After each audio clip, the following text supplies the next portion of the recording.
இது திருவள்ளூர் மாவட்டம் வேப்பெரும்பாக்கம் அங்கே நம்ம போட்டு கொடுத்துருக்குற ஒரு 20 கிலோவாட் ஆன் கிரிட் சிஸ்டம். 2 வீடு இருக்குது, ஒரு ஃபேக்ட்ரி இருக்குது. வீடுகளுக்கு 5 கிலோவாட் 5 கிலோவாட் போட்டு கொடுத்துருக்குறோம். ஃபேக்ட்ரிக்கு 10 கிலோவாட் போட்டு கொடுத்துருக்குறோம். இங்கே இருக்கிற ஃபேக்ட்ரி பகல் நேரத்தில் முழுமையாக சூரிய ஒளி மின்சாரத்தை பயன்படுத்தக்கூடிய வகையில் அமைஞ்சிருக்கு. காலையில் ஒரு 8-9 மணியில் இந்த ஃபேக்ட்ரி ஆரம்பித்தாங்கன்னா கண்டினியூஸாக 3 ஃபேஸ் மோட்டார் ஓடிக்கிட்டே இருக்குது. சாயங்காலம் 5 மணி வரைக்கும் ஓடுது.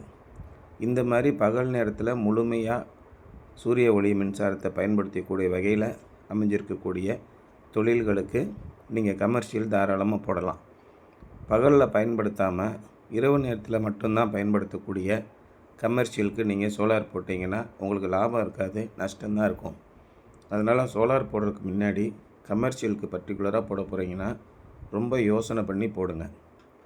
இல்லைன்னா உங்களுக்கு நெட்வொர்க் சார்ஜே ரொம்ப அதிகம். ஏன்னா நெட்வொர்க் சார்ஜு வீடுகளுக்கு 20% தான். ₹1.57 நெட்வொர்க் சார்ஜுன்னு வாங்குகிறாங்க ஈபியிலேருந்து. ஒரு யூனிட்டு சோலாரை நீங்கள் உற்பத்தி பண்ணுறதுக்கு உங்கள் முதலீடை போட்டு உங்கள் வீட்டு மாடியில் நீங்களே சொந்தமாக சோலார் உற்பத்தி பண்ணுறதுக்கு டிஎன்இபியிலேருந்து அரசாங்கத்தின் மூலிமா நெட்வொர்க் சார்ஜ் ₹1.57 விதிக்கிறாங்க. இதில் வீடுகளுக்கு ₹1.57 20%, அதாவது 30 காசு கிட்ட உங்களுக்கு வரும் ஒரு யூனிட் உற்பத்தி பண்ணுறதுக்கு. இதுவே கமர்ஷியலுக்கு 100%. ஒரு யூனிட் உற்பத்தி பண்ணணுன்னா ஈபிக்கு நீங்கள் ₹1.57 கட்டணும். ரொம்ப ஈஸியாக சொல்லணும்னா ஒரு கிலோவாட்டுக்கு கிட்டத்தட்ட ₹500 கட்டணும். நீங்கள் 10 கிலோவாட் ஆன் கிரிட் சிஸ்டம் அதை கமர்ஷியல் செட்டப்பில் போட போகிறீங்கன்னா ₹5000 ஃபிக்ஸட் டெபாசிட் மாதிரி ஒவ்வொரு மாதமும் ஃபிக்ஸட் சார்ஜஸ் கட்டணும். ஏற்கனவே 10 கிலோவாட்டுக்கு ஒரு கிலோவாட்டுக்கு ₹200 மணிக்கு நீங்கள் ஃபிக்ஸட் சார்ஜ் கட்டிட்டு வருவீங்க. அது ஒரு ₹2000 வரும். அதில் கிட்டத்தட்ட 15% வெல்டிங் சார்ஜுன்னு போடுவாங்க. அப்போ ₹2300 ப்ளஸ்ஸு இந்த ₹5000, அப்போ ₹8000 ₹7500 நீங்கள் ஃபிக்ஸட் சார்ஜாக கட்டணும். ஏற்கனவே சோலார் போடுறதுக்கு முன்னாடி நீங்கள் ₹2000 ₹2300 தான் நீங்கள் ஃபிக்ஸட் சார்ஜஸ் கட்டியிருப்பீங்க. 10 கிலோவாட் சோலார் போடுறீங்கன்னா அதுக்கு கூடுதலாக ₹5000 நீங்கள் கட்ட வேண்டியிருக்கும். உங்களுடைய ஃபிக்ஸட் சார்ஜஸ் நீங்கள் யூஸ் பண்ணுறீங்களோ யூஸ் பண்ணலையோ மினிமமாக நீங்கள் கட்ட வேண்டிய தொகை ₹7500 வந்துடும். அதுக்கப்புறம் தான் சோலாரில் நீங்கள் மிச்சப்படுத்தக்கூடியது. அப்போ பகல் நேரத்தில் பயன்படுத்தாமல் மாலை நேரங்களில் பயன்படுத்தக்கூடிய சில வகையான பிஸ்னஸ் இருக்குது. ஆஃபீஸ் மாதிரியான பிஸ்னஸ்ஸு, ஜுவல்லரி ஷாப் மாதிரியான பிஸ்னஸ்ஸு, இந்த மாதிரி பிஸ்னஸ்க்கெலாம் நீங்கள் மாலை நேரம் தான் அதிகமாக பயன்படுத்துவேன். இப்போ நான் ஏற்கனவே சொன்ன மாதிரி ஒரு ஹாஸ்டல், லேடிஸ் ஹாஸ்டல் இருக்குது, அல்லது ஒரு ஹோம் ஸ்டே இருக்குது, அல்லது ஒரு ஹோட்டல் இருக்குது. இங்கெல்லாம் பகல் நேரத்தில் அவ்வளோவா பயன்படுத்த மாட்டாங்க.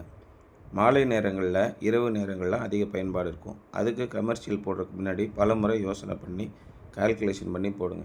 இங்கே நம்ம போட்டு கொடுத்துருக்க 20 கிலோவாட்டும் முற்றிலுமாக பயனடையக்கூடியது. வீடுகளுக்கு ஒவ்வொரு வீட்டுக்கும் 7000 8000 கரண்ட்டு பில் கட்டாயம் மிச்சமாகும். கடைக்கு ஒரு பில்லுக்கு 20000லேருந்து 30000 நமக்கு மிச்சமாகும்.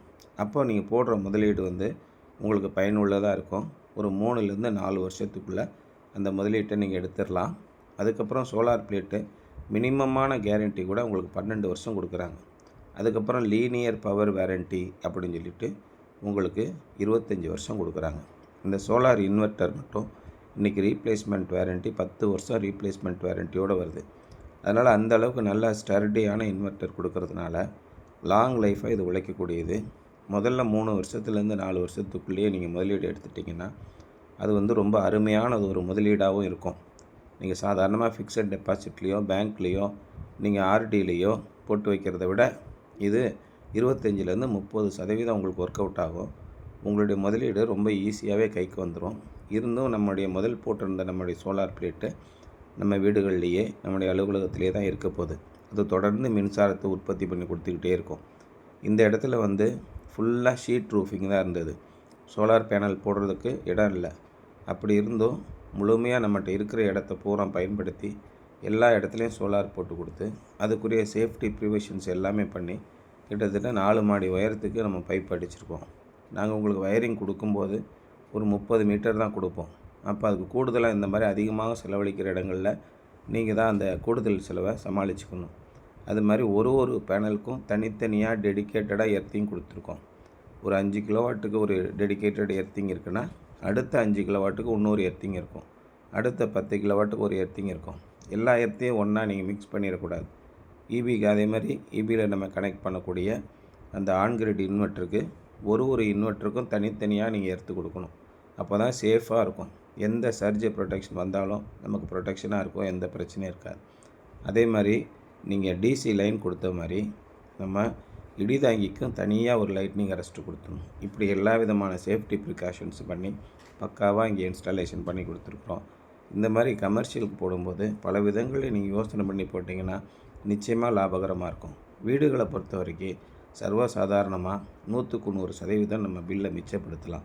ஏன்னா அரசாங்கமும் அதோட திட்டமும் இப்போதைக்கு நமக்கு ஃபேவரபுளாக இருக்குது.